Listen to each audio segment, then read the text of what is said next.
Okay, for this problem, I just drew a swimming pool, and this problem says that inside the swimming pool to begin with, there are 419 gallons. So that's what we're going to start with, 419 gallons. And then the pool is leaking. So this is supposed to be my picture of leaking water. And the change is negative 13 gallons an hour. So that's telling us it's losing 13 gallons every hour. And it does that for 6 hours.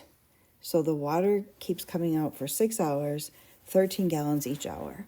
One possible way to figure out how much will be left in the pool is to subtract 13 for each hour. So this would be after 1 hour. Okay, and then I just did the math and subtracted 13 gallons once, and then I subtracted it twice. I subtracted 3 times, 4, 5, and 6.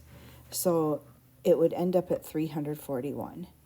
Now, another way we could do this is we could take a shortcut and just say it's going to lose 13 gallons each hour for 6 hours. So I'm going to multiply 13 by 6 to figure it all out at one time to figure out, okay, totally it's going to lose 78 gallons. And then I could take 419 and subtract all 78 gallons at once, and I should still get the same answer, and I would still get the same answer. So either way, you could do that 1 hour at a time or all the gallons at once.